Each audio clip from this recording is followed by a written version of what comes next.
सुनिए ध्यान करके, देखिए प्रभु से कहने लगे, श्री कृष्ण जी से कहने लगे अर्जुन कि प्रभु मेरे जैसा कोई भक्त और है आपका? भगवान कृष्ण जी कन्हैया चुप रहे, वो ना बोले, ना बोले। तो कहने लगे कि है प्रभु कोई? भगवान कन्हैया ना बोले। भगवान कन्हैया कहने लगे अर्जुन चलो घूम के आते हैं, कहीं सैर करके आते हैं। तो चलो प्रभु, अर्जुन को साथ ले लिया। साथ ले करके वे आगे बढ़ के उन्होंने एक माया रूपी शेर बना लिया और शेर को साथ ले जा करके और वो एक राजा के यहाँ पहुंचे। राजा के यहाँ पहुंचे तो राजा का नाम मोरध्वज था। वहां जाके आदर सत्कार किया राजा ने, मोरध्वज राजा ने सत्कार किया, आसनों पर बैठाया दोनों के लिए, साथ में शेर भी बैठ गया। राजा भोजन पानी लेके आया दोनों के लिए और आगे परोस के रख दिया। भगवान श्री कृष्ण जी कहने लगे कि भाई ये क्या किया? कि महाराज भोजन खाइए, भोजन लाया हूं, और लेकिन हमारे शेर के लिए क्या लाए हो? तो मोरध्वज राजा संकोच में पड़ गई। तो कि वो ऐसा भोजन नहीं खाता है हमारा वो शेर, उसके लिए मांस का भोजन चाहिए। तो भगवान वो चुप रहे, बोले प्रभु थोड़ी समय मिल जाए मोरध्वज राजा तो मैं इसके लिए मांस भी खरीद के ला दूंगा। नहीं, ये ऐसा वैसा मांस नहीं खाता है, यदि खिलाना है तो हमको और इनको, अर्जुन को और हमको खिलाना है और इसको खिलाना है, ये आपके बेटे का मांस खाएगा। बोले प्रभु क्योंकि ये तो मैं नहीं कह सकता, क्योंकि उस बच्चे पर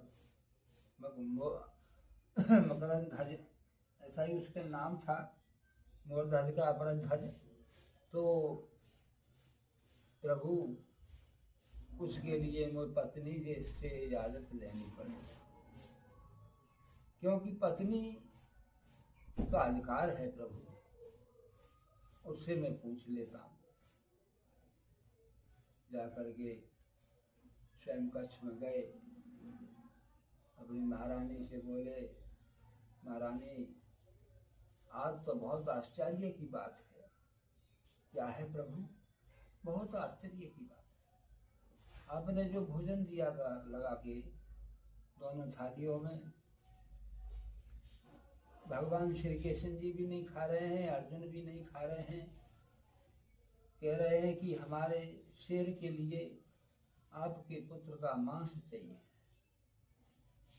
बताइए क्या करें क्या नहीं करें, समझ में नहीं आ रहा है, फिर ये तुम ही बताओ क्या करें।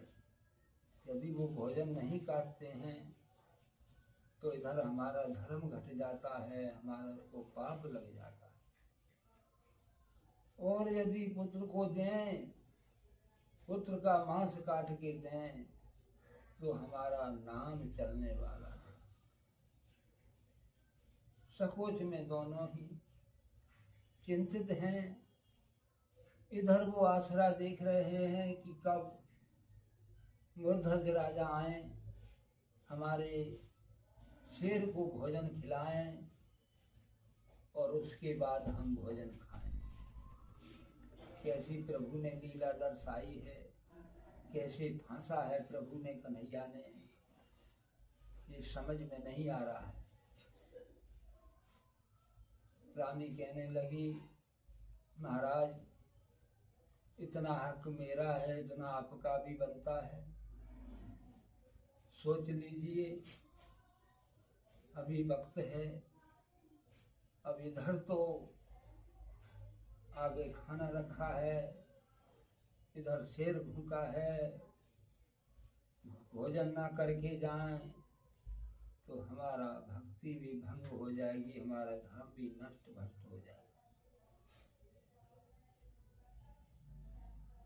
ये भी कह रहे हैं साथ में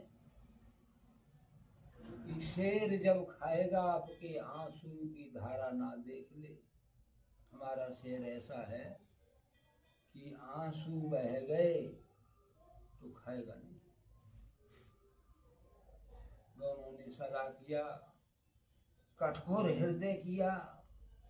देखिए अपने बेटे पे किस तरह से तलवार से चीर के डालेंगे।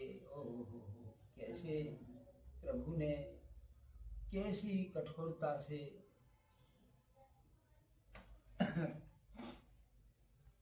तो उन्होंने पति पत्नी ने सलाह करके कहा, देखिए हमारे तुम्हारे संतान तो और भी हो जाएगी, प्रभु की कृपा बनी रही तो, इसलिए हम इस समय अपने वचनों को पूरा करें तभी हमारी जीत होगी। उन्होंने पति पत्नियों ने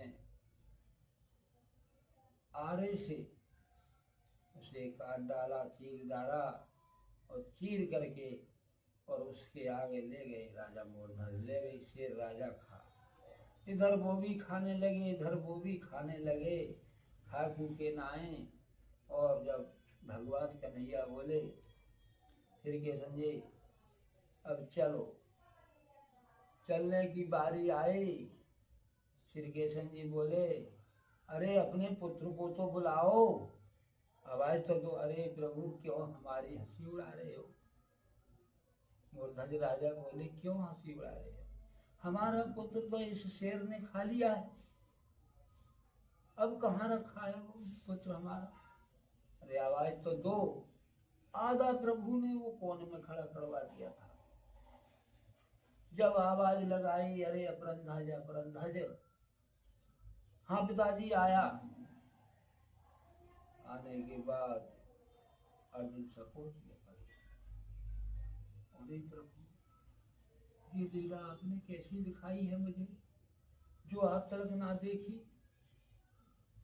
मूर्धज राजा पैरों में पड़ गए, प्रभु ऐसी परीक्षा मेरी ली है, ऐसी कभी मत लेना प्रभु, कभी किसी की मत लेना प्रभु, बड़ी कठिन परीक्षा ली आपने प्रभु, ऐसी मत लेना। तो देखिए परमात्मा कठिनाई के आधार पर ही, जब ही लाभ आपको मिलता है। देखिए जब कष्ट भोगता है आदमी, तभी हरि को याद करता है। जैसे कि ठंडी ठंडी तूफानी हवा चल रही है, उसमें पंछी जानवर ठिठुरा रहे हैं और किन को याद कर रहे हैं?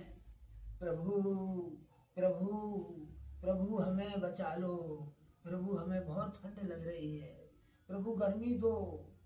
तो ये इस तरह से हमारी आत्मा, वो शरीर अलग अलग है, आत्मा वही ही चेंजिंग है। बात आत्मा कर्म के अनुसार हर बंधन में बंध जाती है, क्योंकि परमात्मा नहीं कर रहे हैं कोई भी।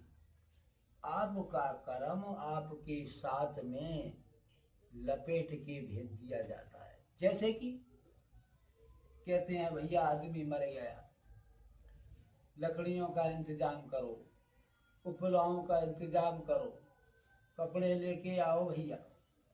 तो कपड़े लेकर के उसका कर्म उस कपड़े में ही लिपेट करके दफन करके क्रिया कर दी जाती है और उसे अपने कर्म के आधार पर उसे जन्म मिलता है।